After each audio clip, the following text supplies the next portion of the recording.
finally have a Stanley Cup final, one of the most improbable Stanley Cup finals of all time. Is it I guess it's the most.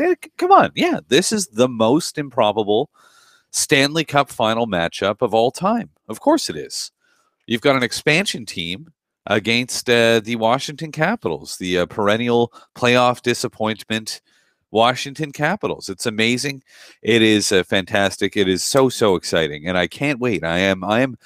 I gotta say, I'm as excited about this Stanley Cup final, really, I think, as any that I can remember in my lifetime, at least in the last, let's say, 25 years or so. And will the Vegas Golden Knights story actually end in a championship, or will Alex Ovechkin finally become a Stanley Cup champ? And how cool would it be? Come on, admit at least part of you is kind of hoping to see that toothless grin on his face as he climbs the mountain that has continually eluded him throughout the course of his career. I don't think the criticism is fair, especially considering his track record of performing and showing up in the big games. But it is a story, and it is something that we've heard a lot about over the last 13 years of the career of one of the greatest, if not the greatest sniper of all time. My name is Conor McKenna. This is Hockey Primetime, and we broadcast the show. We're live here in the Hockey Primetime studio. We have a beautiful window here that looks out on the streets of the southwest borough of Montreal. That's where the studio is located. And we've got ourselves a pretty decent day. They're calling for rain, but it does feel like summertime is kind of here. We've had some real nice weather here, and I hope wherever it is that you are, the weather is a source of enjoyment for you, and you're able to enjoy a couple of days outside. Also, a hockey-free weekend, which isn't ideal. Hard to get used to a Saturday night with no hockey game. It's been a while, it feels, since that's happened. But this is a chance to, let your loved ones know that you're aware that they still exist in the middle of the Stanley Cup playoffs, and all the other things that normal people are supposed to do during the course of their day-to-day life. I threw the question out there on Twitter earlier today, and I thought that we could discuss this a little bit here today. Just as an FYI, normally I've got Laura Saba, the producer of the show, with me here. To my right, if you're watching us on Facebook Live, on YouTube Live, on Periscope, or beyond, you would know that normally this seat right here is occupied by Laura Saba, but Laura is off. She's actually in Toronto, I believe, home of Sirius XM and HL Network Radio. But she's put the show together. She's done a terrific job, and now it's up to me to try to make the best of it. But we'll miss Laura, but looking forward to having her back in the near future. In the meantime, yeah, is this the greatest hockey story, the greatest hockey team story of all time? Are the Vegas Golden Knights the greatest sports story of all time? I know that sounds crazy on the surface because, well, geez, people have been playing sports for a long time, right? The Olympic Games, when were the first Olympics? Hazard, that they were a couple of thousand years ago. I know that they were restarted by that guy, Pierre de Coubertin, back in, I think it was 1896 in Paris. But still, the Olympics have been around for a really long time. And sports have been around for a really long time. But nobody remembers what happened in the first Olympics. We were all way too young to remember that. So I think that maybe the recency bias comes in. You know what that means? That something that happened more recently has a tendency to affect your assessment of everything that you've ever seen. The thing you've seen more recently is the thing that's most prevalent in your mind, and therefore you will sort of be biased towards that when evaluating everything you've ever seen. But I think that Vegas is the greatest sports story of all time. I think the Vegas Golden Knights doing what they're doing is the greatest sports story of all time. And I know so many people want to do this, right? Talk about, oh, wow, the draft was rigged. This was very predictable. We all saw this coming. You didn't see this coming. I didn't see this coming. Nobody saw this coming. We didn't see it coming before the expansion draft, and we all knew they were going to get Marc-Andre Fleury. That's the thing everybody talks about. 3-time Stanley Cup winning goaltender Marc-Andre Fleury. Let's not forget that, first of all, Marc-Andre Fleury was the backup goaltender for 2 of those 3 Stanley Cups. He also had lost his job. Marc-Andre Fleury lost his job to Matt Murray, who is a younger, and don't let the recency bias get you, better goaltender at this point than 33-year-old Marc-Andre Fleury. Other than that, nobody that I've seen, at least nobody who I read or follow on social media or beyond, or any of my crazy friends that I talk to, the Devils fan, the Bruins fan, my buddies that I talk about every once in a while, nobody thought that Vegas was going to be good. We got to stop pretending that anybody saw this coming. It's amazing. We've got to appreciate it. And it doesn't mean we can't sort of laugh at the way that it makes a lot of the executives in hockey look. It doesn't make them look good. Let's be honest here. George McPhee had a couple of months to put the team together. He built a team that's now in the Stanley Cup final. They're not just in the Stanley Cup final. They've gone 12-3 in the playoffs. They're going to have, I think it's an 8-day layoff before the Stanley Cup final. They've had so much rest. And I know people like to talk about the rest. You know, is the rest a good thing? Rust or rest? Don't overthink this. Winning the Stanley Cup is a grind. The more rest you get, the better off you are. You can't possibly really think that getting time off is bad if you really think about it. I mean, does that apply to anything else in life? Imagine your boss came to you and was like, hey, you want 8 days off or you want to get back to it tomorrow? Well, I'll take the 8 days off. Thank you very much. I understand that being a pro athlete's a little bit different. But Vegas, the best sports story of all time. I was talking to a member of the media, and I realized this as I was preparing my notes for the show, that to say the names of people, right? And I talked to a lot of members of the media and beyond during my day job as the host of the morning show on TSN radio here in Montreal. But it makes me sound like a bit of a douchebag to drop names. And I am conscious of that when I'm listening to people on the radio. So let's just say a member of the national media, a very well-known person, told me that he thought it was the best hockey story he'd ever covered. In his 36 years covering the National Hockey League on a national level, he said it was the best hockey story he's ever seen. And I'm not stopping there. I'm saying it is the best sports story of all time. And we'll see. I don't know. Do they have to win the Stanley Cup to achieve that status? That may be a legitimate argument to make. And you think of Leicester City, and if you're not a soccer fan, and you've heard me bring this up on the show before, perhaps, Leicester City, and you heard the story at the time, if you're a sports fan, unless you're under a rock, a couple of years ago, this team that was a 5,000 to 1 shot won the Premier League. Totally crazy. And I think that's legit. I mean, the odds were a lot crazier. I think Vegas was 500 to 1. So there's something to be said for that. But I guess the difference is that Leicester City and winning the Premier League, it's only they play 38 games, I think it is, in the Premier League.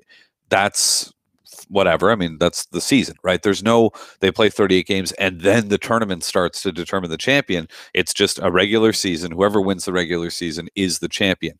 And Vegas did that. They were the champions of their division. With, what was it, 109 points? I mean, a crazy year. So they did that. But now, I mentioned the 12-3 record. Man, they've played 15 games in the playoffs. They've lost only 3 of them so far.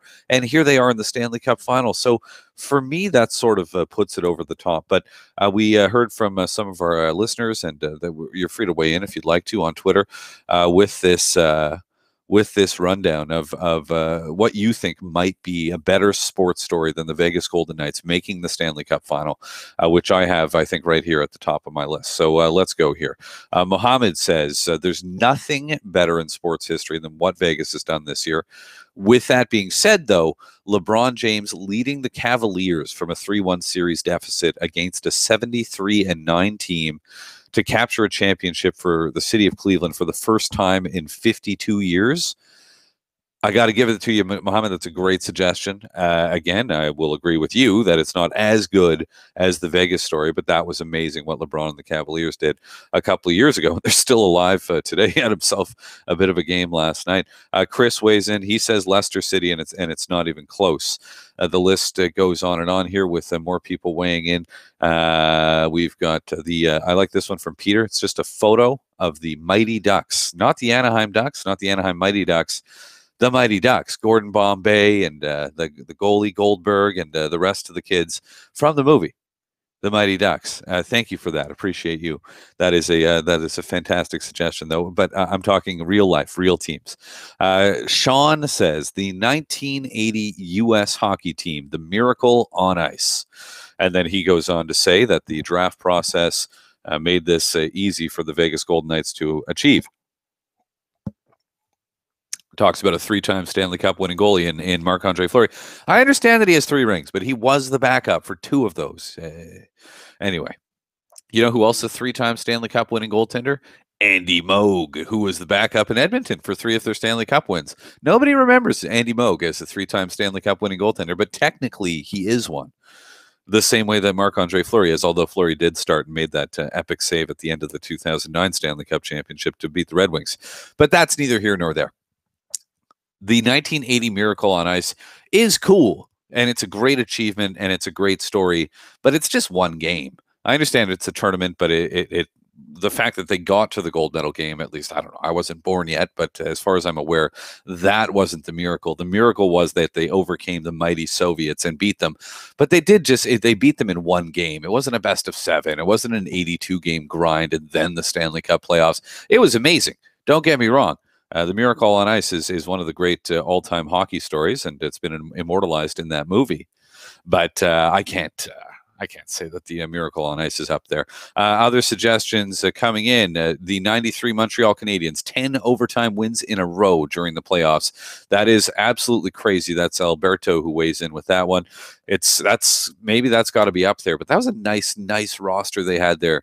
I don't know. I was too young to remember, and we didn't live in the sort of hot take punditry era that we live in now. So hard to say. But I don't think it was as crazy or unexpected as this when the Canadiens won the Stanley Cup in '93, although those 10 overtime wins in a row definitely deserve a shout-out. Jeff McDonald weighs in with Loyola Chicago's NCAA run to the Final Four this year. I got time for that. That was amazing. That was completely unheard of, and we'd never seen it happen before.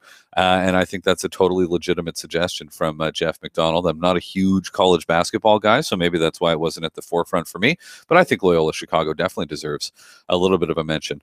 One more for you here. Yanni, or is it Laurel? I'm not sure. It says Yanni here. Did you hear Yanni, or did you hear Laurel? He says Greece winning the 2004 Euro. And I think that is pretty legit. I don't know what the odds were at that time. I remember that it was absolutely crazy. And here in Montreal, we've got a massive, wonderful Greek community. And I remember how fired up they were. I was living in the Plateau, which is in an area, it doesn't really matter. Just another neighborhood in Montreal, not the one that I live in right now. But there's a lot of Greek people that live there. And the amount of horn honking and flag waving that was going on at that time, that summer of 2004, was absolutely epic. Just an amazing, amazing story. I think back on that and can't believe that they pulled that off. So, anyway, lots of suggestions. You can feel free to get yours in there as the show goes on, but we do have some things to take care of. We've got some guests that we want to get to. Our first one is Stephen Whyno from the Associated Press. So, Stephen, can you believe it? Speaking of 25 years, that was the last time a Canadian team won the Stanley Cup, and it also is the tenure of Gary Bettman as the commissioner of the NHL. I'm not saying that the two things have anything to do with each other. I'm sure that they don't. It just happens to be an unfortunate coincidence. But Gary Bettman, 25 years in, Stephen had a great profile of him. We'll ask him about it and the 25 years, a quarter century of Gary Bettman getting booed. So Bettman talk, and we'll get into the Washington Capitals with Stephen Whyno of the Associated Press next. This is Hockey Primetime here on SiriusXM NHL Network Radio. The show is also streaming live at hockeyprimetime.com. You can watch it on YouTube Live, on Facebook Live, on Periscope, and probably other stuff as well. We'll be back right after this.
can say as a sports fan that my favorite memories and the most fun thing, and I think this I can only speak for myself, but the most fun games to watch are the ones that you're super nervous about going in, and then you get an early goal and it turns into a little bit of a blowout. It's even better if the officials, you feel as a fan like the officials are trying to job you a little bit, and so you feel like you've got that going as well. It's us against the world, and that sort of party atmosphere, and I think a lot of Capitals fans had that going on during Game 7. What a performance by Alex Ovechkin as he continues to be a playoff performer. That's what that guy is, whether you like it or not. And, well, he'll apply his trade for the first time in the Stanley Cup final. Very, very exciting. And it's going to be a lot of fun to see Alex Ovechkin on that stage, however this thing plays out.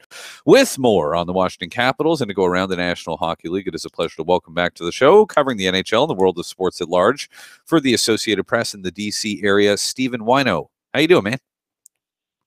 I'm doing great, Connor. How are you? I'm doing fantastic. I'm very excited for the Stanley Cup final, but I'm okay with having a hockey-free weekend in the lead-up as well. A lot, Stephen, has made, and I know you've been in that market for a while with a brief hiatus in the frozen north. A lot's made of the supposed DC sports jinx. Is that legit? Is too much made of it? No, I don't think enough is made of it. The fact that no DC sports team had made it to a semifinal in a league since 1998 is ridiculous. And this is, along with Buffalo and Minnesota and Cleveland, among the more tortured sports cities over the past less than 30 years. I mean, the Redskins won a championship in early 1992. But since then, it's been a barren desert, with the exception of the Capitals reaching the Cup final in 1998 and now this spring. And it feels like decades of frustration are finally coming out from the Washington fan base. And some great teams too, right? I mean, the Nationals and Capitals would be the best examples in recent memory of really nice rosters that disappoint in the postseason. But yeah, here they are, and the Capitals in the Stanley Cup final for the first time in exactly 20 years. What about the fact that Alex Ovechkin has so often been painted with the brush as a guy who disappoints in the playoffs when it really is his team that disappoints in the postseason? How unfair is it that that's the way it goes down? I mean, Brian Collins said this yesterday, Capitals general manager, that it comes with the territory when you're the highest paid player and you're the best player, that the elite get labeled like that. And it's probably more fair in a sport like basketball where the elite players can make a higher percentage of the difference in a game than in hockey. But there is a certain aspect that this hasn't been Ovechkin's fault. This hasn't been his fault that they've lost over the years. They've run into a hot goalie. They've had injuries. They've run into better teams, truly and simply run into better teams along the way and lost in the second round sometimes when it probably should have been the third round, especially the past 2 years to the Pittsburgh Penguins. But the difference in Alex Ovechkin this year is almost embracing that and saying, well, if you're going to put it on me, I'll take it. And he's essentially willed the Capitals into the Stanley Cup final. He's been the best player on the ice. He scored 12 goals and 10 assists. He's throwing his body around. He's back checking. He's blocking shots. He's doing everything you'd expect out of a 32-year-old star who'd never won a Stanley Cup before. We are seeing every element of Alex Ovechkin's game right now. Another amazing aspect of this is the journey of Braden Holtby this season, isn't it? One of the best goalies in hockey over the last 5 years or so, but really had a tough season. But the team seemed to bail him out quite a lot this year. And then, the first two games of the playoffs, he wasn't even the starting goaltender. But he's come back back-to-back shutouts in games 6 and 7. The high-powered and much vaunted and much talked about Tampa offense just was unable to do anything. And I know a lot of credit to go around for that, but what Holtby's been through this season is kind of amazing as well, isn't it? Yeah, and just to think of him in February, March, when he was struggling so much that he took 4 games off to essentially reset his mind and his game, and Phil Grubauer was named by the Shots the Game 1 starter. And at that point, you didn't know if Braden Holtby was going to play another game for the Washington Capitals. If this was Phil Grubauer's net, and that was it. But Grubauer didn't play very well in the first game or so.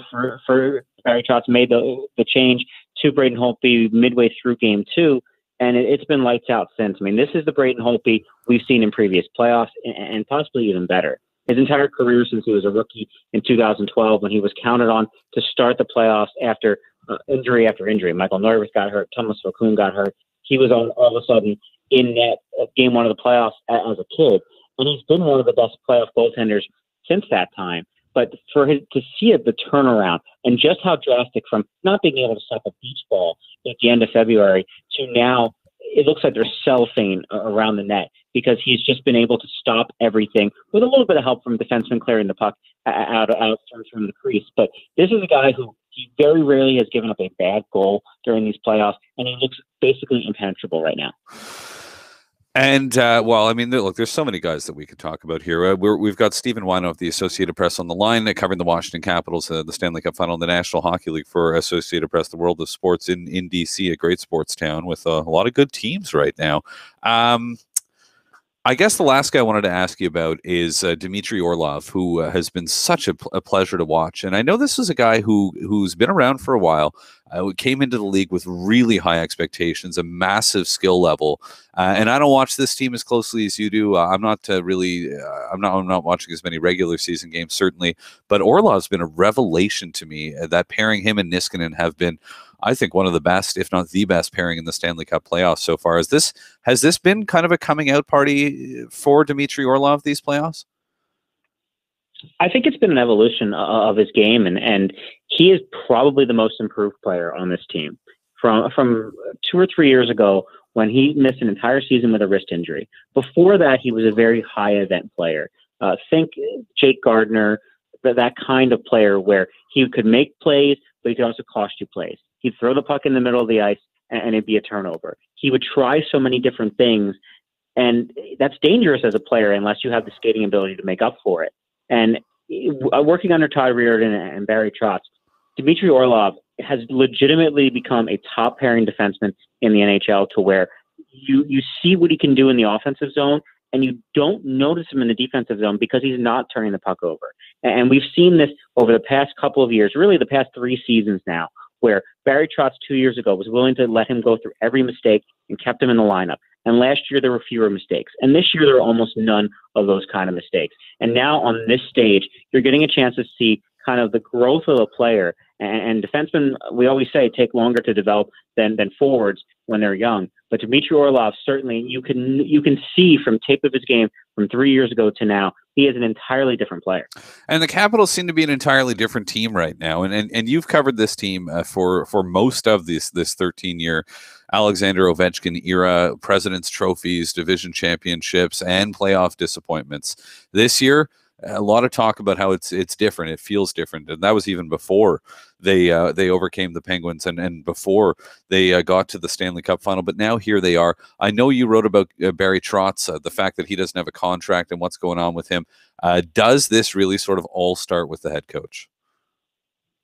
It does, and I don't know if it's exactly just the contract, but this has been a different style of coaching from Barry Trotz in these playoffs. He hasn't been tight. He's been loose. He's been relaxed. He's stuck with what worked for him in the regular season, which is different than previous years. And maybe it's the fact that he is coaching for a contract. Maybe it's the fact that he has the chip on his shoulder of not getting an extension from the Capitals last year, and that he's going to get paid significantly either from the Capitals or another team, either early next season when they fire their coach or firing their coach to hire Barry Trotz. He's been that good. And his demeanor has just been looser and relaxed. He tells us to hydrate every day. So he's looking out for us too, obviously. And it's been a pleasure to be around Barry Trotz because he hasn't had this kind of success in the playoffs before. He just like Alex Ovechkin and Nicklas Backstrom, he hadn't gotten past the second round of the playoffs in any of his years in Nashville and the first 3 in Washington. That to see him noticeably, literally outcoach Mike Sullivan, outcoach John Cooper, and be able to get to this point. This is a veteran coach, many, many years into his career, who is having arguably the best job he's ever done. And as you point out in your piece, Stephen, this less than a year ago, a 10-9-1 start for the Capitals, including the 6-3 and 6-2 losses at Nashville and Colorado. Speculation was rampant that Barry Trotz wasn't just on the hot seat, but that he was about to get fired, right? Yes, I believe And I believe that if the Capitals had lost to the Minnesota Wild on that Saturday night after coming back from that road trip to Colorado and Nashville, where they got spanked really in those two games, and if they got beat badly in that game, Barry Trotz might have been fired a couple of days later. But the response the Capitals had to Barry Trotz reading them the riot act, to kind of saying, here's what you're doing wrong, and not quitting on him, showed how much respect he has in that room. It does. Because we've seen how many times in hockey where a team, you can tell, has quit on its coach. That it just doesn't look like players want to play anymore. We saw with Chris Boudreau around here 6.5 years ago, and then he went to go coach in Anaheim and had success there, and you see the process go over again. This is a team that during that point, when it was push comes to shove, they played for Barry Trotz, and there's a value to that. And from that point, the Capitals have won enough to win the division. And the confidence and the faith in Trotz's decisions have kind of built up since that point. Finishing up here with Stephen Whyno, Associated Press, and a recent piece on 25 years of Gary Bettman in the National Hockey League. Now, Gary Bettman is a wildly unpopular figure among hockey fans, at least that would be my assessment of it, based on the way that they react when they see him in rinks, the loud booing. But you can't really argue with well, at least some of the success that he's had. You point out in your piece, in the quarter century he's been in charge, the NHL has grown from $437 million in annual revenue to nearly $5 billion. Now there's that. There's the new teams. There's the Sun Belt expansion that's had mixed, but some very positive facts. But there's also the work stoppages, the lockouts. There's, as you point out to Stephen here in your piece, the relocation of 5 franchise, repeatedly denying any link between head injuries and CTE. And refusing to allow NHL players to go to the Olympics after doing so in the last 5 games. How do you balance all of that when you're evaluating 25 years of Bettman at the helm? It's complicated. It's complicated because he's such a polarizing figure.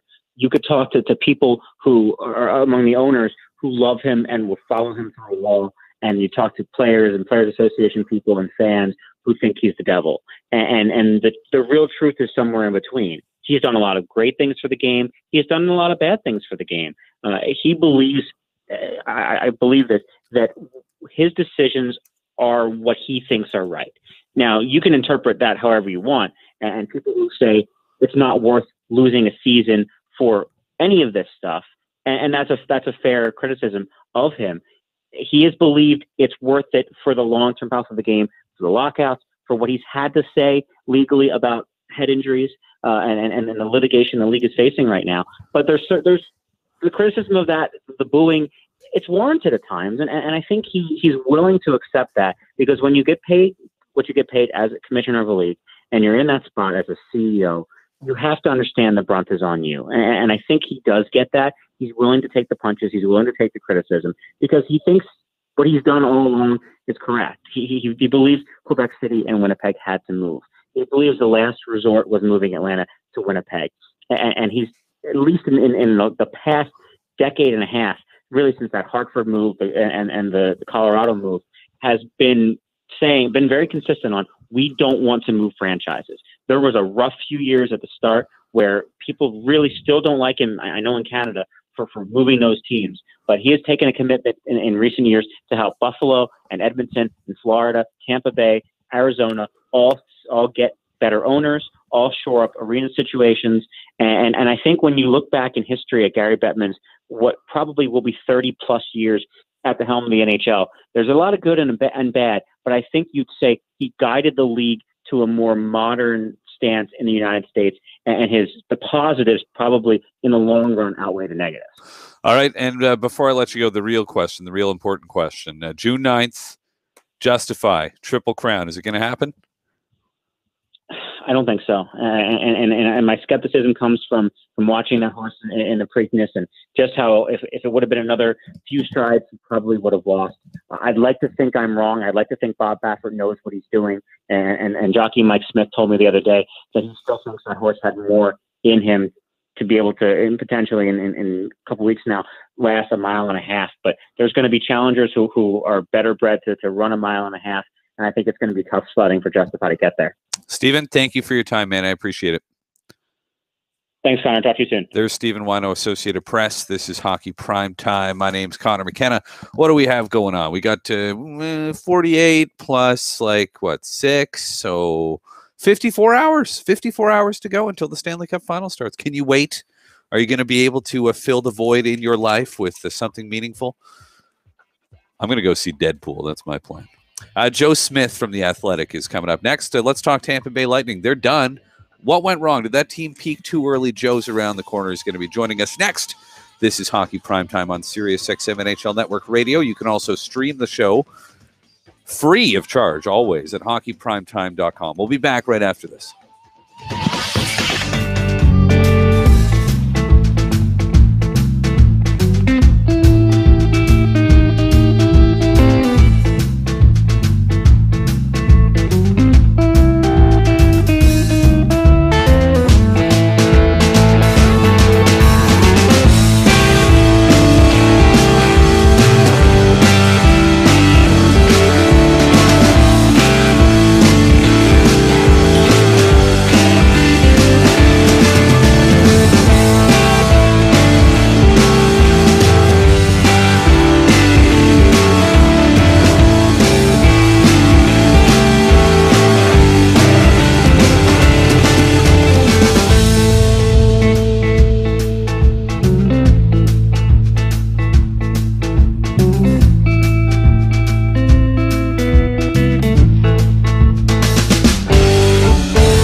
the National Hockey League, a guy so generous with his time, with the media, and very, very insightful, very smart guy, and we're going to miss him. But yeah, the Tampa Bay Lightning season is over. Tough to say a team that loses in Game 7 of the conference final had a disappointing season, but doesn't it kind of feel that way, given the way that they looked out of the gates and really for most of the season? Bit of a power outage for the likes of Steven Stamkos and Nikita Kucherov. And, well, back to the drawing board for the offseason with more on the Tampa Bay Lightning. And to help me perform the autopsy, it's Joe Smith from The Athletic, covering the Tampa Bay Lightning and has been on the beat for years. Hello, Joe. Hey, how's it going? I'm doing all right, man. So what went wrong with the Lightning, the last two games in particular? Well, I mean, they didn't score a goal in the last 160 minutes of the series, so that'll tell you a lot right there. I think Washington overall, played better for most of the series. Lightning still had a chance in Game 6 to close it out. It really had a missed opportunity there in Washington when the Capitals really had a lot more desperation in that respect, and I think that might come back to haunt Lightning going forward. They had that chance, but you got to give Washington credit. Their best players kind of outshined the Lightning's best players, and Stamkos and Kucherov, who went without a point the last 3 games of that series. So obviously well-deserved trip to the Cup final for the Washington Capitals. And meanwhile, the media going hard after Steven Stamkos, and not you, but a lot of the national guys, the Canadian guys. One piece I read in particular from Dave Feschuk in the Toronto Star really was a bit of a tough read for me. It was weird hearing guys who aren't athletes rip guys who are athletes like that for me. But anyway, the numbers for Stamkos in Game 7s are not good. There's no arguing that. He's played in 6 of them. He has 0 points and just 9 shots on goal. What do you make of the fact that, is 6 games enough to say that it's not a statistical anomaly? Those are arguably the 6 biggest games of his career, and he has 0 goals and 0 assists to show for it. Yeah, that obviously the stat doesn't, look good in a vacuum, and you're right. I'm sure he's the first to tell you that he'd love to be more of a difference maker in those games. I do remember the 2011 Game 7 against Boston in the conference final, where he took a puck off the face and came back 2 shifts later and with a cage over it, and came back to try to inspire his team. And so he did find ways to, help his team in other ways. But yeah, you're right. He's paid to produce and score, and for the most part, obviously the last part of that series, other than the power play, him and Kucherov were able to produce like they were capable of doing. So anytime you're a guy in that spotlight, you're the face of the franchise, they're gonna want more from him. And I know he tried. I know he's working his butt off to do it, but it's obviously a disappointing end of the season because he knows, 10 years into his career, you never know when you get a chance to do this again. I remember watching Nikita Kucherov, and he's been involved in a couple of series against the Montreal Canadiens, and one in particular stands out when he was terrorizing the Habs. And I remember saying, somebody's got to punch that guy in the face. Punch him in the face. And nobody did it. And it seemed like the Capitals kind of did do that a little bit in the early stages, especially of this series. Would you say that did the fact that they seemed to get quite physical and be willing to take it there with him, do you think that was a big difference for the fact that Kucherov was not much of a factor, especially at even strength in this series? Yeah, Washington was definitely a lot better than other teams were as far as covering them when they were, out the puck. He's such a great deceptive player and moving without the puck and finding areas and almost getting lost in the zone, even for a great scorer as he is. And they did a great job of not only just being physical, but just, not giving him much space. That time and space that he had in that Montreal series back then when he was, started up and down the ice and going from the blue line and scoring a big time goals, he didn't have that space at all.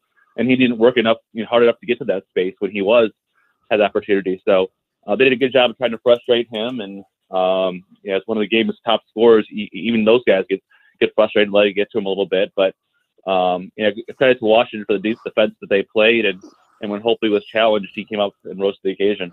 How much of a priority? I can't believe he's only 24 years old and he's on that bargain contract. Do you have a sense, or were you able to get a sense of how much of a priority it's going to be to get Kucherov under contract when they're able to do so on July 1st? I realize he has a year left, but they can sign him on July 1. Yeah, they can sign him July 1. I don't expect them to until I think he's going to be RFA, of course, the ARB rights next year. So that's my sense is there's not really a hurry or a rush to do that at July or middle of the summer. That's something that could happen next season or so, get the full picture. So I don't see the sense that there's a huge rush from either side to get that done. He's RFA, he's under team control, not going to lose him. It just matters of getting the full picture when you're looking at a guy who's going to get a pretty big deal off that team-friendly deal he got a couple years ago. And the other thing that they have going on is, and contractually, they're looking pretty good right now. Nothing major right now, but you do have to think that Kucherov's due for a pretty big pay raise next year. And Braden Point is going to cash in too, at least you'd expect that he would, unless they bridge him. But even then, he's going to get a big pay rise. And the cap is going up, but are you a believer at all that it's kind of, it didn't happen this year? Is next year, does that feel at all like a now or never kind of situation? Well, I mean, the window's only open so long. I don't think the window is going to be closed anytime soon as far as this franchise. They might have some different faces to go along with that, because you can't continue to pay everybody for the rest in the next 10 years. But with the team that they have and the contracts that they have and the guys coming up from the system in the AHL, the prospects they have coming through, I think they're going to be competitive for a long, long time here. Now, I think you mentioned Kucherov after next year. Vasilevsky, I think he has a couple more years on his extension, so he'll be at the big pay raise too. Braden Point. They could make some moves this summer, whether that's trading Tyler Johnson to free up some room as well. His negotiating clause kicks in July 1st. So, obviously, anytime you miss opportunities like this and you go to Game 7 in the conference final with this team and the guy how built they are, it's going to feel like a missed opportunity and a frustrating one at that. But I still don't think that the window's extremely close from closing for this group. With the guys they have come up in the system and the young players like the Braden Point and the Sergachevs and the Victor Hedmans, and anytime you have a Vasilevsky in net, your windows to stay open for a little longer. Vasilevsky's 23, Hedman is 27. Looking at some of the other guys that you mentioned, Stamkos still only 28, Palat's 27, Kucherov just 24.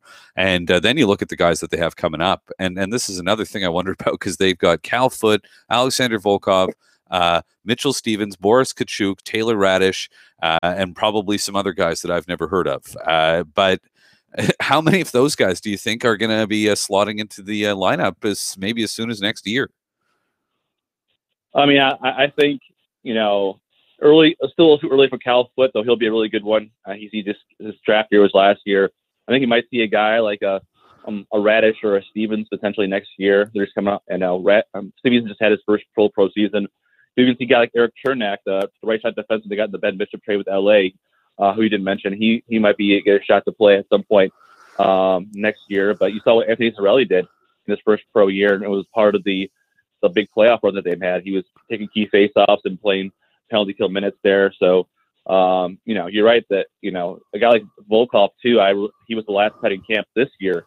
So I'm sure he'll make a push next fall as well. So a lot of guys will be pushing some of the veteran players, and that's what you need. In this Cali Cap world, you need those younger guys that are entry-level deals to be impact players. You can't pay everybody the same amount of money and hope that it could last for a long term.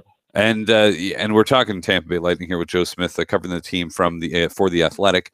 I'm Conor McKenna. This is Hockey Primetime, and there's also we know this is a team thanks to the efforts of assistant general manager Julien Brisebois and others on the scouting staff that's done a great job of locating undrafted guys. Yanni Gourde, an example of a guy who made a big impact this year. Alex Barré-Boulet led the Quebec Major Junior Hockey League in scoring. He's been signed to an entry-level deal, but that's a tough nut to crack. But who knows? Maybe he gets there someday.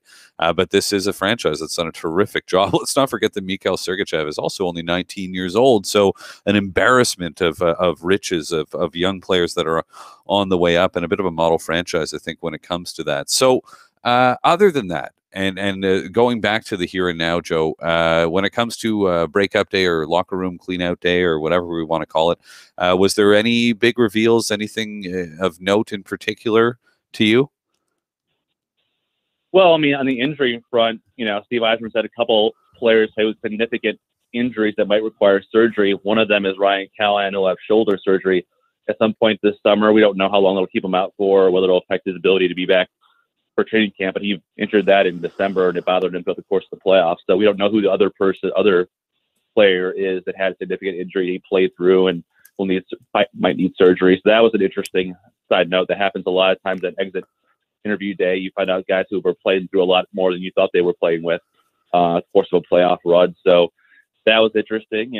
And I think also, just the fact that, Yzerman talked about how, it's something we have to kind of stick with it. It's easy, post playoff run when you lose in Game 7 to freak out and try to overreact and make massive changes to a team because he hadn't got to that cup final or that championship yet. But you have to kind of stick with it and find ways to build around your core and still believe in the talent you have there without making an overhaul with your roster. So I think he's a guy who took him 14 years to win the cup as a player in Detroit.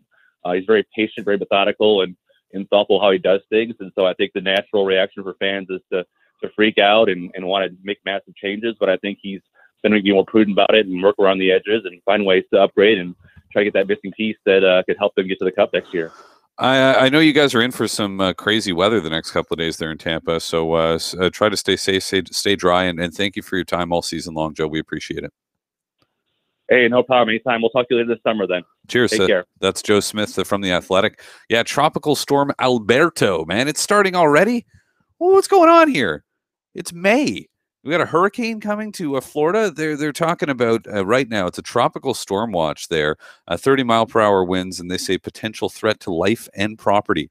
57-mile-per-hour winds expected. So anyway, if you're in the Tampa area, just maybe try to stay indoors or at least bring an umbrella with you if you're heading out. Coming up next, all right, is video game addiction the new substance abuse for NHL prospects and beyond? What a crazy story this week about this mystery prospect who can't stop playing Fortnite. I'm going to get into that next. This is Hockey Primetime on Sirius XM NHL Network Radio. How's your Saturday going? We'll be back right after this.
Final moments of hour number one. This is Hockey Primetime. I'm Conor McKenna. Nice to be with you. Thanks for making us a part of your weekend, or perhaps you're listening to the show on the podcast page at hockeyprimetime.com ahead of the Stanley Cup Final starting on Monday night. One of the stories in the hockey world this week, and maybe you missed this one. It didn't get a ton of press, but it all started with Jeff Merrick of Sportsnet. Jeff, who is a guy who does a terrific job and is widely respected, came out with a report at top prospect. I want to screw this in. I should have in front of, but a prospect, and a paraphrase, top prospect Canadian was winning his because of a game addiction. Staying up until all hours of the night because he couldn't put down the remote control, and then just being a wreck in practice the next day, not performing up to par. situations and really screwing up his development path, a guy who was tabbed to go to the NHL. And it's just a weird story, isn't it? We've never heard anything like this before, so there's really nothing to compare it to.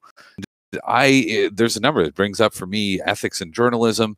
It brings up for me questions just about modern addiction and millennials and these kids and what it is that they're doing. Is this the new thing? Are you going to bring this up in draft interviews in the lead up to the draft? And you're interviewing kids. How much video games do you play? Do you like to stay up late playing video games? Is that a red flag for teams? And I guess we'll have to wait and see. And I don't even know if we're ever going to hear about it.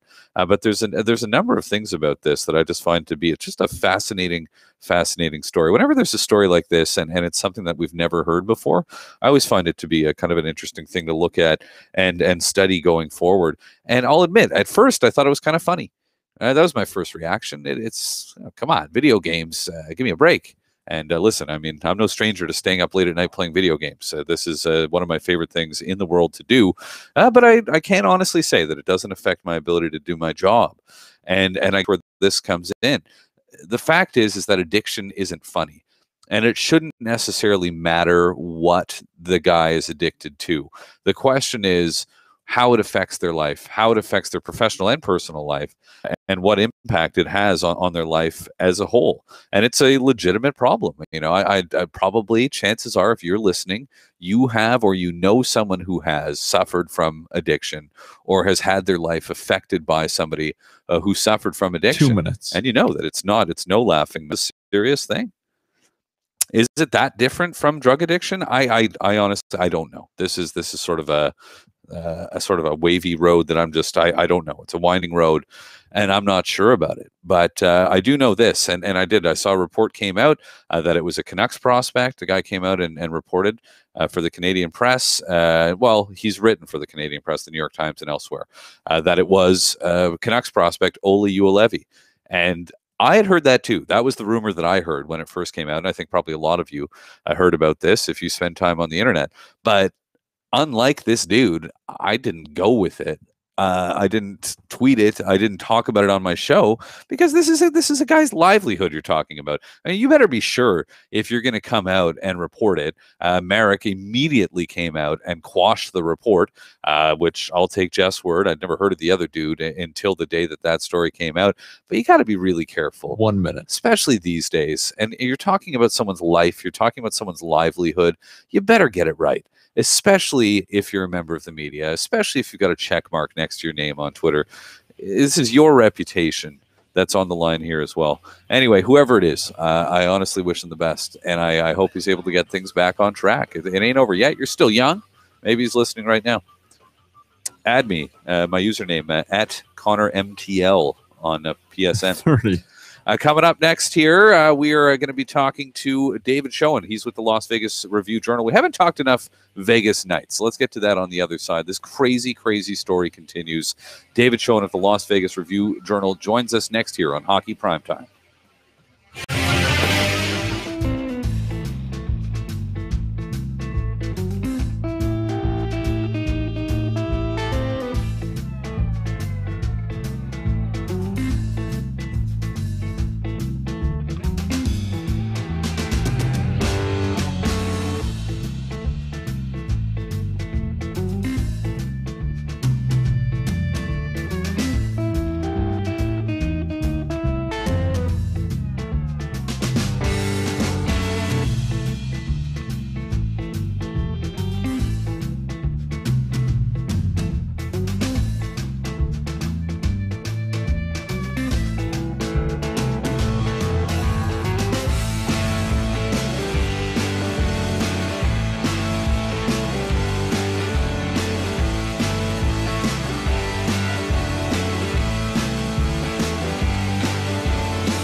dispatching juggernauts, well, one juggernaut in the Winnipeg Jets the way that they did.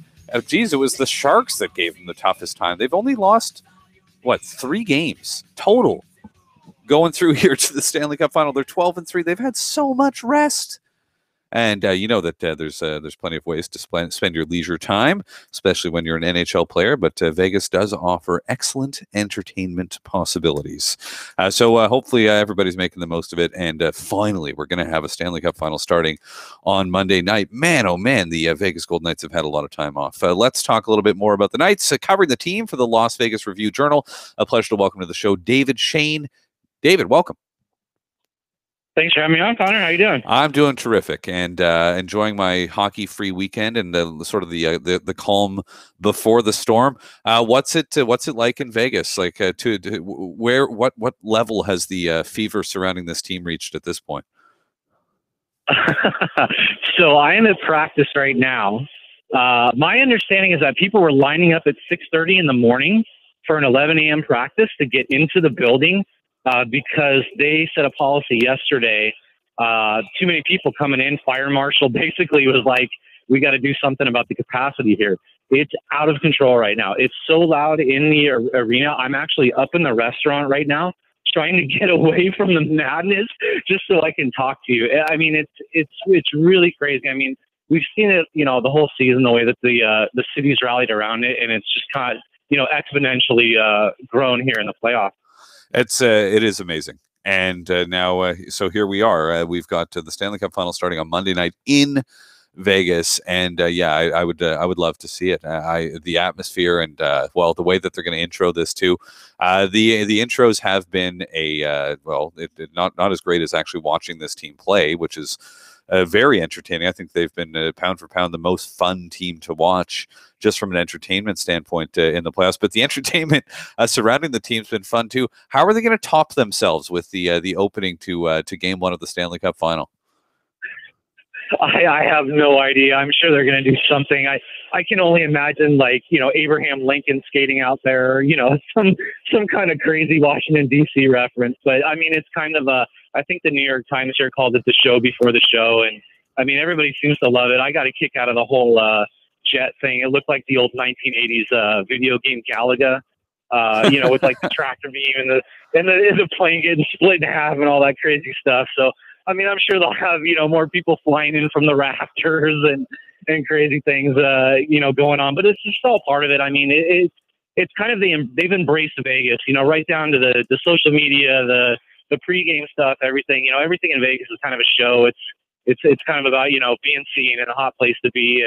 And they've certainly embraced that and made it the place everybody wants to be in Vegas right now. All right. And that's going to be something to watch for sure on Monday night when it starts there in Vegas. I guess is that they're all at 8:00. It's the Stanley Cup final Eastern time, and of course 5:00 Pacific.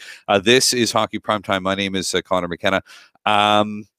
I guess, I mean, this is kind of a crazy thing, and maybe this speaks more to how my brain works than anything else. And I know that they can cross this bridge when they get to it.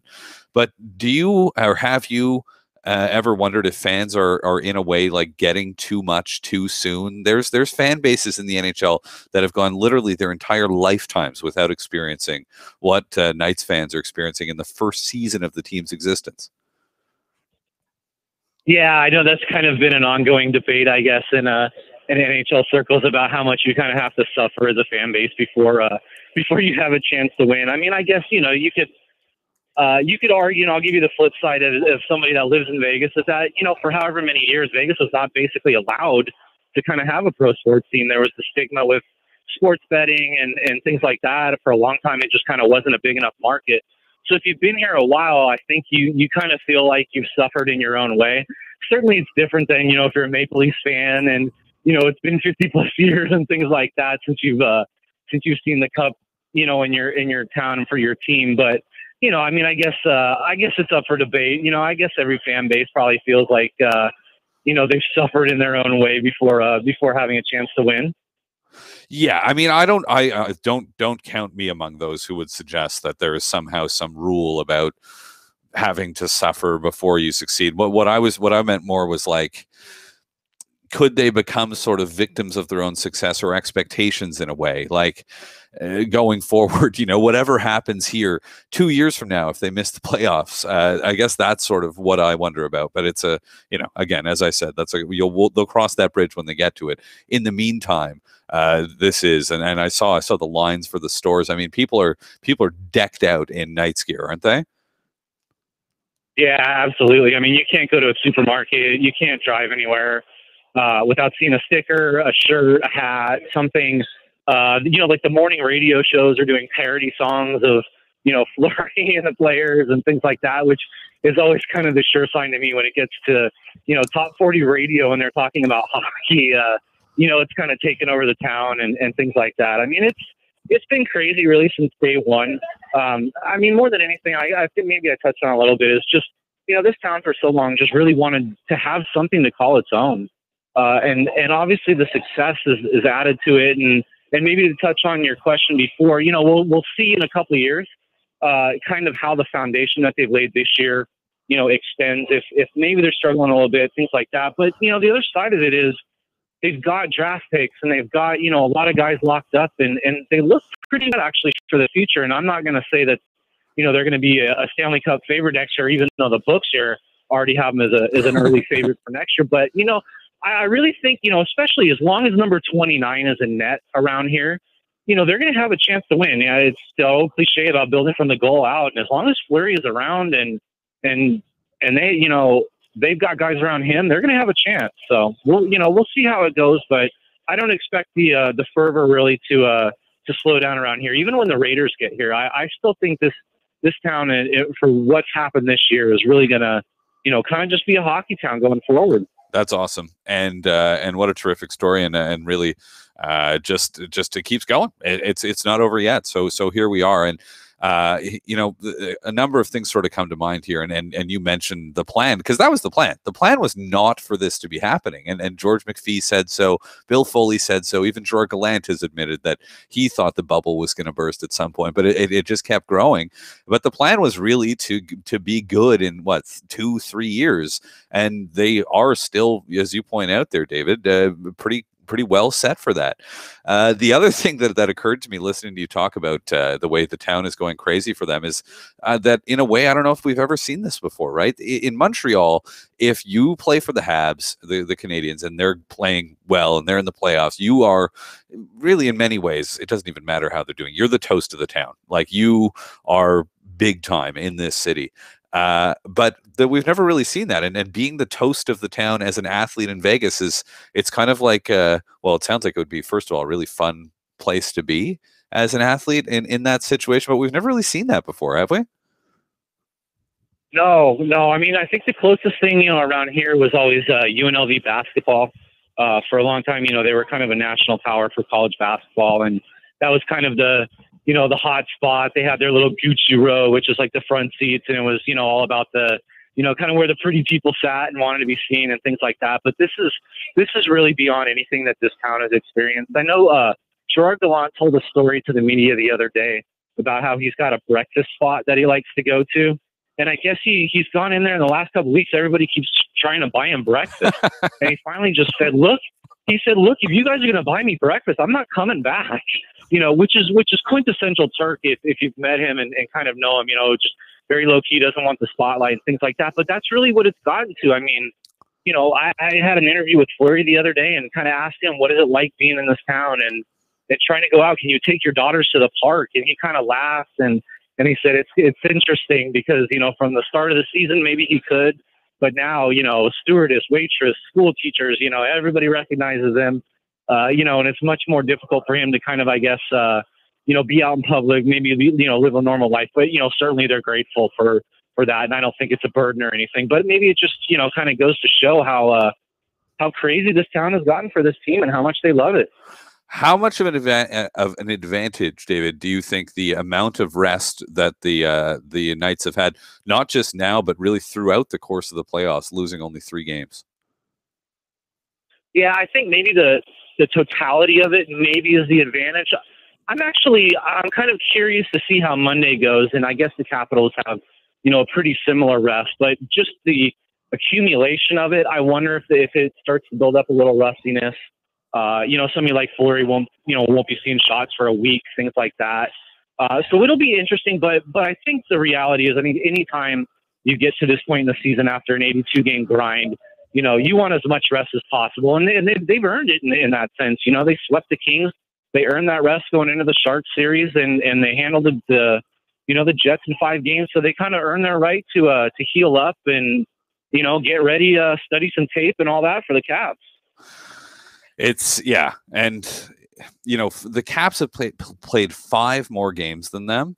And you think also about the way that the Capitals play, and this is something I think is going to come into play here. And we saw it especially in the latter stages of their series against Tampa, was how physical they were, and the fact that, I mean, they're out there, they're blocking shots with their heads. It takes a toll the way the Caps play, and I don't know. I wonder if it's just going to happen again. Like, at this point, I've got a lot of difficulty. Like, I haven't made up my mind for sure, and I'll do it, but I'm leaning towards taking Vegas. And that's another thing about this team, is that's not really their game. That sort of prototypical playoff hockey of rough and tumble and making you pay physically. They make you pay with devastating transition, with massive speed, odd man rush after odd man rush, and really making teams pay for their mistakes. It's not really the cookie cutter blueprint for playoff success, is it? Yeah, I would agree with that. I thought they, especially in the first round series, the Kings really tried to, bang them around, take them out of their game physically. And I thought the Knights did a really good job actually responding in that series to some of the physical play. I think maybe their heaviness is a little bit underrated. You've got some guys in the blue line, England, McNabb, obviously Ryan Reeves up front with him in the lineup the last, 6 games or so. They can bang a little bit, but I think, I agree with what you're saying. It's not, the stereotypical hockey. And what I'm curious to see going forward maybe is kind of how much copycat the NHL, kind of takes from the Knights, and whether they've kind of shown, hey, look, this is 2018 modern, NHL hockey, and it's about speed, and it's about skating and skill and things like that. And that's maybe the most intriguing thing to me out of this is just that, how well they were built for, the changes that the NHL put in, and kind of the way that the game's evolved. They built this team around speed, and that seems to be the way the game is going. Who do you tab to sort of this? It often happens, and you're in the Stanley Cup final. We are going to become much more aware of somebody than we already are. We know Marc-Andre Fleury, the national hockey media and hockey fans at large. We're very familiar with Marc-Andre Fleury, so we know he's going to be there. But who would you tip to sort of step up into the spotlight, out non-Fleury category for this team in this series? So the guy that jumps out to me for that is actually Nate Schmidt on defense. Clearly he's going to probably be, he'll be matched up against the Ovechkin line and those guys. But, the reason I bring him up is I think he was very underrated all year. I think he's kind of emerged in this playoffs. He's been, the shutdown matchup guy. Did a really good job against the Scheifele line in the Winnipeg series. Did a really good job against the Pavelski line, the Kopitar line. It's something, when he was in Washington, kind of buried behind guys, kind of barely cracking that top 6, had a bunch of healthy scratches and things like that. This year he really emerged as a guy that I think, going forward, people are going to realize is, at least top 20 defenseman, maybe better. I've heard some people say in the future that maybe he gets some Norris Trophy votes down the road. I think if he has a big series, I think, he's a guy that people are going to take notice of. Just, he's such a good skater. He stands out on TV because of his speed, his ability to rush the puck. But his biggest improvement this year, I think, is, in his own zone, he's really kind of taken to that role as a number one shutdown guy. And I think, going forward, obviously all eyes on the Stanley Cup, that he could really, really help himself in terms of his, reputation going forward. And let's not forget that he's going up against the team that left him available in that expansion draft. That should be a lot of fun to see, and maybe a little bit of a vendetta going on there in the final. Can't wait for it. David Schoen of the Las Vegas Review-Journal, thank you for your time today. Have fun covering the final, and enjoy the rest of the weekend. Appreciate it. You too, Connor. Thanks again for having me on. That is David Schoen in Vegas, where people are going insane for the Vegas Golden Knights. What a story! As we have already established here, it is now. I'm making it official. It is the greatest sports story of all time. A special shout out to Matt Britton, who sent me the longest direct message on Twitter I have ever received about the cousin of his great grandmother, Herb Kane, who's got some kind of a crazy story. But I'm not going to get into this, but they won the Stanley Cup back in 1941. Really intense, but still, I mean, with all due respect to your grandmother's cousin, it's got to be the Vegas Knights. Coming up next, let's check in with Murat again. Murat covering the Winnipeg Jets for The Athletic in Winnipeg. We will perform our final autopsy of the day.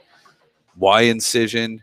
Pass me the, what do you call that thing? Oh, yeah, scalpel. Give me the scalpel. We're going to dissect the corpse of the Winnipeg Jets. That's coming up next.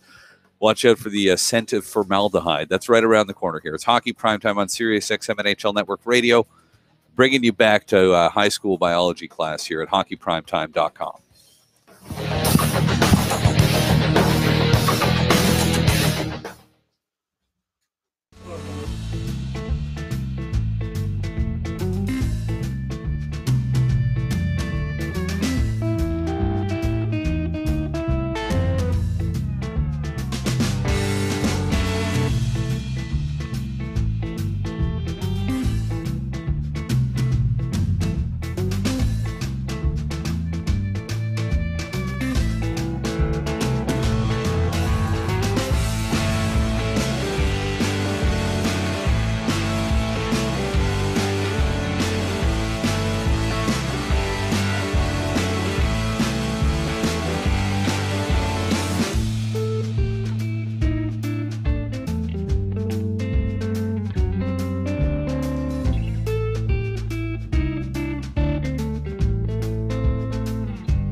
It happened. And the Winnipeg Jets back to the drawing board. They were pretty damn close. Geez, they knocked off Nashville, and maybe they didn't have much left after that. Let's find out what happened to the Winnipeg Jets. From The Athletic, Winnipeg rejoining the show here. Murat, how you doing, man? Connor, I'm doing well. Good to be back. How are you doing today? I'm doing fantastic. It's you know what, they called for rain today, but it still hasn't rained. Life is good. It's springtime or summertime, I guess, in Montreal, so it could be a lot worse. All right, how did this happen? Not just losing, but losing in 5 games. Yeah, you know what? I think everybody was in at least a little bit of disbelief. There was definitely disbelief in the locker room immediately following the Game 5 loss. I think the big story to me when I look back is going to be freebies. It's going to be free goals given up and very specific moments where you can't really spot a team as good as the Vegas Golden Knights. A free goal in most games. So maybe that's a Connor Hellebuck giveaway that leads to a centering pass right in front of the net. Maybe that's a puck bouncing through Dustin Byfuglien at the blue line when he's trying to keep it in.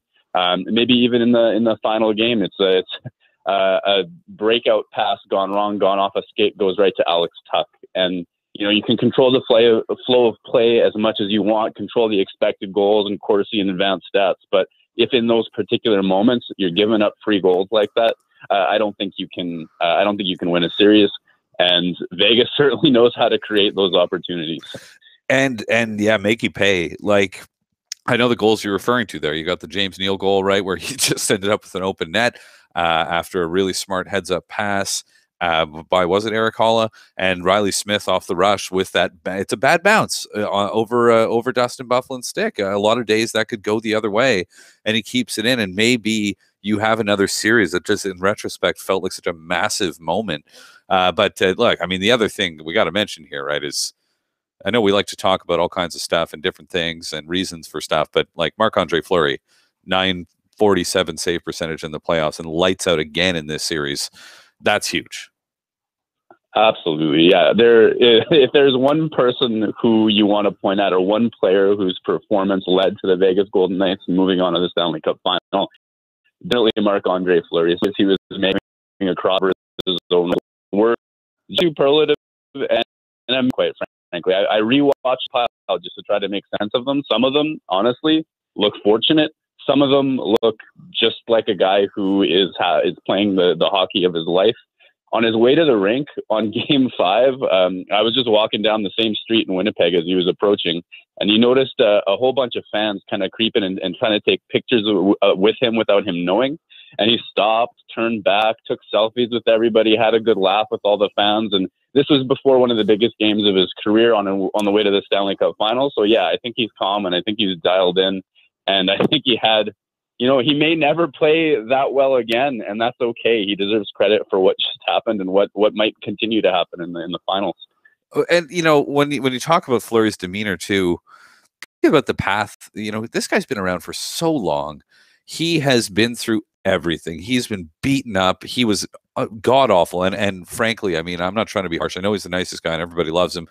And that's neither here nor there. But between the years of, 2010 and 2015, he was atrocious in the playoffs. Like, he was literally the reason that the Penguins don't have more than 3 Stanley Cups in their current iteration. And then he lost his job to this younger guy. And then he lo and behold, last year he comes in, he wins them a playoff series, then loses his job again, although we did see that one coming. And then the Pittsburgh made sure that Vegas, they didn't just leave him available. They made sure that Vegas took him in the expansion draft. I mean, this guy's really been kicked around.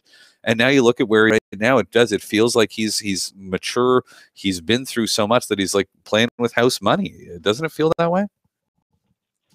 I think you summed it up absolutely perfectly. Like, that Pittsburgh team would have more Stanley Cups if it had somebody playing like Fleury is now. Heck, if they had somebody playing above average in terms of the save percentage and the numbers and the things that you really count on when they're a juggernaut the other way.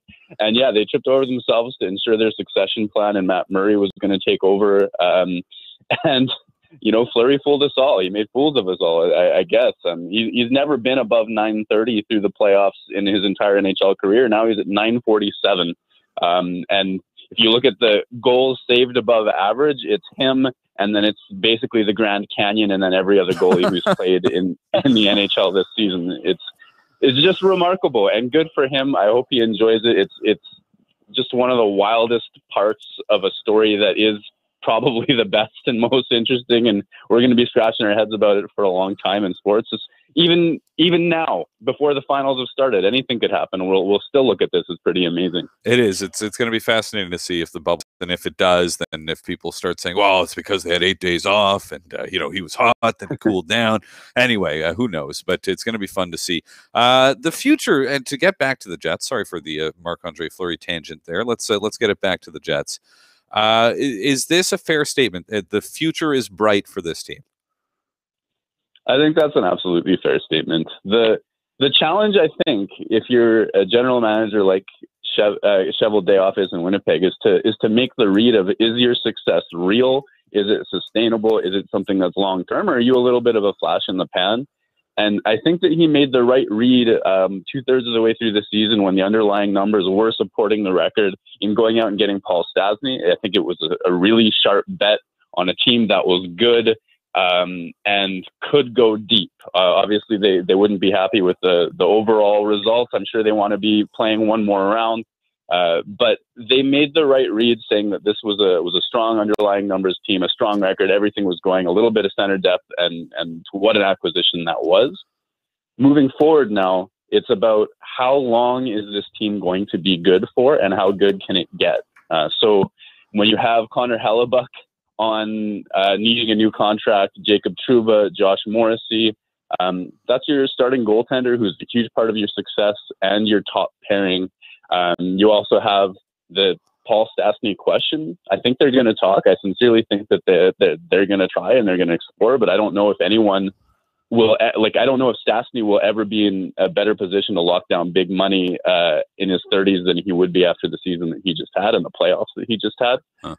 So they have some bets to make. They have some gambles to make, but they've still got the young talent. And like Blake Wheeler at 91 points at his age, Scheifele with the playoffs goal scoring, and a few contracts. They're running out of them, but they've got a few value contracts yet. It's going to be a big summer, and I think Cheveldayoff's actions this summer are going to be the difference between this team is very good for several years or maybe 2 or 3 while Blake Wheeler is on his current contract. That's it. 1 year left for Wheeler. Dustin Byfuglien's also not getting any younger, but they do have some elite young players that are presumably entering the prime years of their careers as well. Do you have a sense one way or the other as far as Cheveldayoff, how much can he can spend? Can the Jets be a cap team? Is that something this ownership group would allow? I think so. And they closed off the season just under the cap, and even with bonuses incorporated, they're not going to be carrying any bonus money forward, but they were just a sliver under the cap this season. I think that, the history in Winnipeg is be patient, be patient, be patient. And now that they have the roster, I think they do have the green light to legitimately pursue it. I think they will approach the cap, but they also are very conscientious of the potential bonus overages. And this year is going to be a tight squeeze, but they're going to be able to fit some things. Next year, when Patrick Laine's contract hits the books, all of a sudden every possible cap dollar matters. And so you might see them go just a couple million under the cap this season to allow for those bonus overages. We often hear, as we're talking to Murat Atesh of The Athletic in Winnipeg about the Winnipeg Jets eliminated in 5 by the Vegas Golden Knights last week, that sports are a business, never personal. But it sounds like Tobias Enstrom took it personally when he was scratched for the ultimate game there, didn't he? I think so. That's the story that came out of the room. I have nothing firm on this, but just the idea that hurt a lot, and he wasn't around for the exit interviews on the following as the week went on. So, I don't think that it tarnishes the Toby Enstrom legacy in Winnipeg, and in Atlanta as well. He was a very offensively elite defenseman for a number of years. Very quietly this past season and before, he's actually become an elite defensive player, but his offense completely gone. I wouldn't be surprised if this is the end of the road for him. And if I were in his shoes, I'd be upset too. Like he was there throughout the playoff run. But you know what? I have written many articles about how good his defensive impact is. And even early on in the Nashville series, I was finding very many reasons to support his defensive play. By the end of his playoffs, his numbers simply weren't very good. And on merit, it wouldn't have been a shock to me for him to come out of the lineup when Paul Maurice was looking for answers in Game 5. Yeah, no kidding. And hey, as you mentioned, this is one of those original guys, an Atlanta Thrasher guy, and he was in Atlanta for a while before the team even moved. He was one of those guys that I was always able to. I'd make a habit of trying to get him in fantasy hockey because nobody seemed to pick him. You'd always get him as a good value pick in fantasy. But yeah, 33 years old. He's an unrestricted free agent. one of. And when you say the end of the road, you mean the end of the road in Winnipeg, right? Not the end of the road overall. Oh, yeah, you're absolutely right. I'm not speculating on a Toby Enstrom retirement, Okay. but I do think that given the number cap-wise that he's coming off of and the way that his season ended, maybe it's something that you get over after a week and you guys talk and you can come back on something a little bit more affordable. He's making $5+ million, which is quite a lot for a team that's going to have a crunch in a lot of positions. There's a mutual respect there if you talk to Shoveldayoff in terms of Enstrom's play to make himself available during the expansion draft last summer. I don't see the fit. I don't see the move going forward, and I think that he's still an underrated player in Winnipeg, and there might be a lot more celebration than is necessary. But I don't see the fit moving forward. Okay. And before I let you go, you did mention the question of the Trouba contract, and there's a couple of those elite young players that they've got to get under contract. What do you think? Long term, would they go the full max? I mean, I don't think there's any more question marks, if there ever were, surrounding this guy. Do you have any kind of a sense as to what the strategy is and how much they might have to pay him? It depends on the amount of years that you buy. The big question is he happy in Winnipeg? I've talked to his agent. I've asked him questions. Nothing definitive coming out of that. He was bold enough to say that there's unfinished business and the tone was all good. But until you choose an amount of years and a number of dollars, that's just nice words, I guess. I think that he has answered any of the questions about his play. He's a top pairing right-handed defenseman. It could be something approaching $6 million in my mind. And then you can flex that up or down depending on how many years are attached to it. The shorter contract will probably mean a few less dollars, and the longer term contract, if they're buying unrestricted free agency years from him, would probably increase that as well. Just could get lucky that Josh Morrissey, despite his value, his offense hasn't spiked yet. So you might get some savings there that help you pay Trouba. Well, it's going to be fascinating to watch. And, it's been nice chatting with you throughout the course of these Stanley Cup playoffs. Murat Atesh of The Athletic in Winnipeg. Thanks for your time, man. Hey, thank you, Connor. Appreciate it. This is Hockey Primetime on Sirius XM NHL Network Radio. Yeah, Jacob Trouba, right? There was some questions at one point about him and Winnipeg, and if he was going to be there long term. And to hear Murat say it, maybe those questions haven't been completely answered or completely erased. What's going on here? Well, coming up next, we're talking to Greg Wishynski. Greg with ESPN. The Washington Capitals finally did it. Greg was in the press box back when Alex Ovechkin was a rookie there in Washington. We'll talk a little bit about the Caps. We'll tee up the Stanley Cup final with poor Greg Wishynski, who's I believe in Vegas, covering the Stanley Cup final. That's coming up next year. This is Hockey Primetime on Sirius XM NHL Network Radio and streaming live at hockeyprimetime.com.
early goal, the party starts, and it didn't really feel like Tampa was ever in that game. And, well, here we are. The Washington Capitals, the Vegas Golden Knights in the Stanley Cup Final. That starts tomorrow night, Media Day tomorrow. And the members of the national media covering the event are going to be descending on Vegas. Or probably already are, some of them, in the next little while. Our next guest covers the National Hockey League, writes about hockey for ESPN. He is also the co-host of a podcast called Puck Soup, and he is living the dream. Dude saw Solo, a Star Wars story, earlier today, and tonight he's flying to Vegas to cover the Stanley Cup Final. Greg Wishynski, how you doing? Well, in fairness, I saw it last night. Oh, okay. Today I played with my dog. Yeah, so either way, I was a big winner. Yeah, no kidding. I mean, that's are you as fired up as somebody should be to be covering a Stanley Cup Final starting in Vegas in a couple of days? It's kind of overwhelming. I mean, I'm still coming to grips with the fact that I'm going to Vegas this frequently for work. It's like if you were somebody who went to Disney World all the time.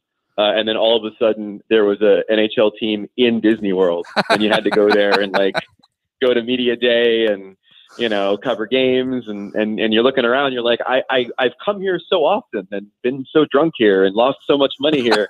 And now I'm here in a professional capacity. And so those two sides of your brain, kind of try to square themselves. And I know a lot of writers that have been on the Western Conference series that obviously have survived it and have, aren't destitute. So I know it can be done, but I'm still trying to square the idea that this place that I truly love Vegas, and going there is now a place that I'm going to be a professional and live on my company's dime for a week. Amazing. And yeah, so here we are. And well, if we get a long series, you'll be back there as well. So yeah, lots to look forward to. And when I talked to you earlier this week, Greg, you sort of you did a great job of preparing me for that it was going to happen, that the Capitals were going to do the job, that this team truly was different than the Capitals of years past that have disappointed in the playoffs. And they really, really came through, didn't they? Yeah, and I've covered the Capitals throughout Ovechkin's career, even a little bit before that. And this is the most locked in I've ever seen them. I've never seen a total buy-in from this team and the way that they have it right now. And, there's the diagnosis of how this has happened has been, doled out in, several times on ESPN and in other places. But the short form of it is they decided to have fun and they stopped getting into their own heads about the expectations and the weight of the playoffs and all the stuff that's sort of been baggage they've dragged around. They went younger and they went faster. And I think that helped them, stop looking around at other guys. Like, for example, when you have Justin Williams and he's Mr. Game 7 and it's a Game 7, you're kind of waiting for him to do something. And then when he doesn't, you're kind of at a loss, right? So I think they all had to kind of take more responsibility upon themselves to do all the little things right with a bunch of younger guys on the team. And at the end of the season, they made a commitment to defensive hockey, to being great in their own zone, and with the promise that if they did that, then they're going to get a lot more offense on the other end. They did it. They saw it happen and it worked. And that's why you've seen in 3 rounds them playing just spectacularly well defensively while also getting those great offensive chances on the odd man rushes.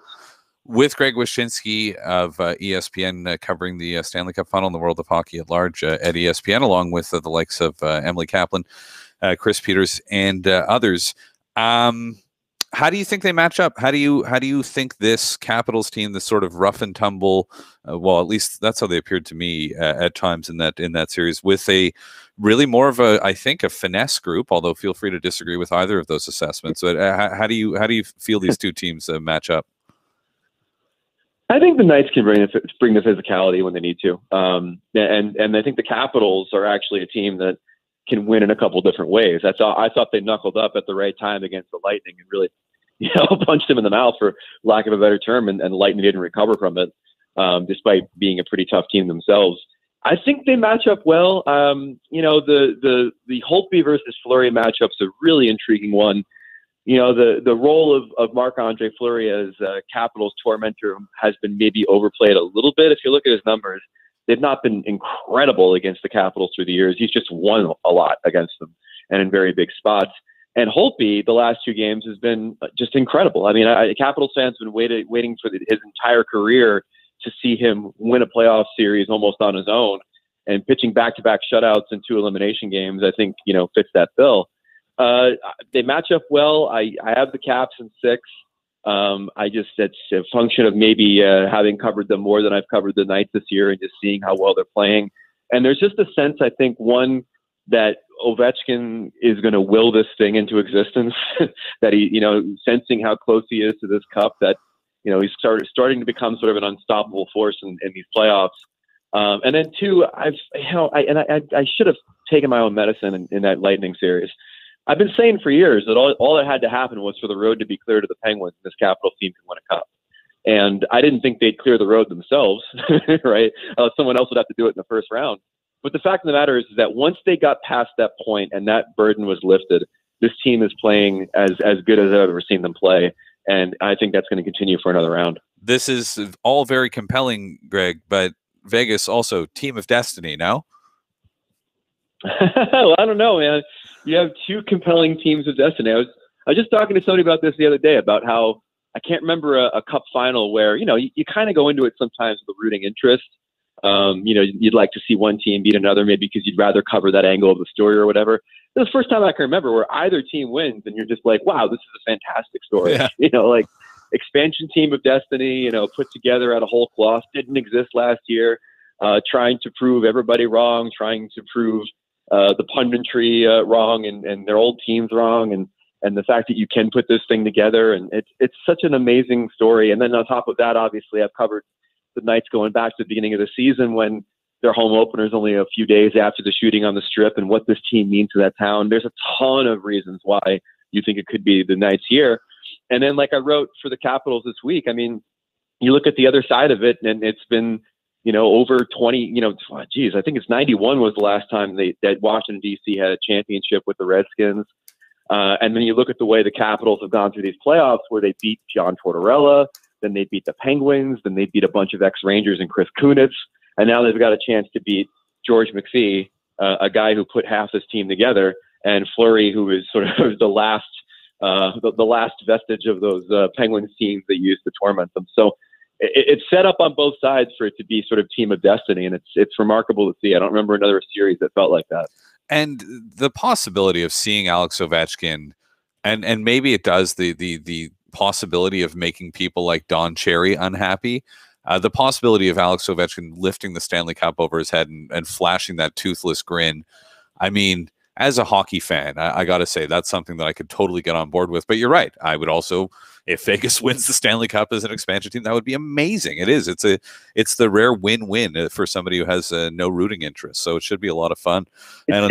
Sorry, go ahead. It's been interesting to see the Ovechkin aspect of it has been interesting, because I think there's a lot of people out there that would rather the Capitals don't win, but they want Ovechkin to win. Like, if there's a way for him to just win and not the Capitals, I think people would maybe prefer that, knowing how people feel about Tom Wilson and the ownership there and yada, yada, yada. But, the thing about Ovechkin is I always thought, based on what had happened with the Capitals, that maybe his path to a cup was going to be that Ray Bourque's path to a cup. Like, he was going to hook on with a team later in his career and then play a role in that victory. And so I'm happy to report that if they win this time, he's not a passenger. he's driving the bus. And it's not to say that he's had bad postseasons before, because he's been great, to the point where I think now it's sort of established that the rumors about that and the speculation about that of him being a playoff liability has always been off base.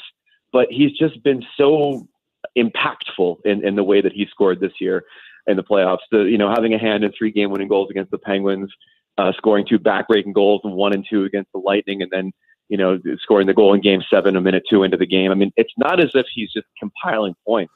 He's had a hand in most of the major moments for this team during this playoff run, and that's just a very special thing. And if he hoists the cup, it'll be because he's earned it. You know what? It's very well put. It's because that there are always going to be detractors, and there's really what could they possibly say at this point about what he's doing? It's been really cool to see a guy have this. It's a resurgence in a way. Like, what is he? 32 years. You're not supposed to still be a sequel goaltender in 2018's National Hockey League as a 32-year-old, but he is still the best. I also kind of like the way he disposed of Steven Stamkos. I mean, I know it wasn't him, but remember when Stamkos was going to like take the mantle from Alex Ovechkin when he had that 60-goal season, and it was like, which one's the better goal scorer? I think we know which one's the better goal scorer, don't we? Yeah, and it's much like how Claude Giroux for a minute was going to take the mantle from Crosby that one time. No, he did. He was the best player in the world. You don't remember? Right, I know. According to one guy. No, I think in Stamkos' case, it's been an interesting re-examination of him in the last maybe 72 hours. You know, I don't want to slam the guy because I think he's done many good things. I think he obviously has had a heck of a struggle in his career with some catastrophic injuries and stuff. But, you know, from the perspective of Alex Ovechkin's a Russian player and he gets dumped on infinitely for playoff failures. And when he's got the numbers to back up that he's performed quite well, while Steven Stamkos maybe doesn't get the same scrutiny for not having a point in at least 6 game sevens. It's kind of explicable and yet inexplicable that this happens. You know what I mean? I think break soon. Guys maybe escape the same level of criticism because of their heritage, and Ovechkin would never get that break. But I think it's been an interesting re-examination of Stamkos since the conference finals ended. Greg, thank you for your time. Safe travels to you, and enjoy, man. Have fun in Disneyland for grown-ups. Anytime. Thanks for having me. That's Greg Wyshynski, ESPN, covering the Stanley Cup final. Oh, I meant to ask him if Solo was good. Anyway, you can find his Twitter account. He wrote a little bit about it at Wyshynski, 2 Ys, 1 I. I'm Conor McKenna. Let's wrap things up next year on Hockey Primetime. Let's go.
Games 1 and 2. I can't wait to see the just the pageantry of the pregame ceremony. That's going to be amazing. What are they going to do? Tell you what I'd do. I'd bring in a Donald Trump impersonator to play the role of the jet that blew up. But of course, I know they won't do that.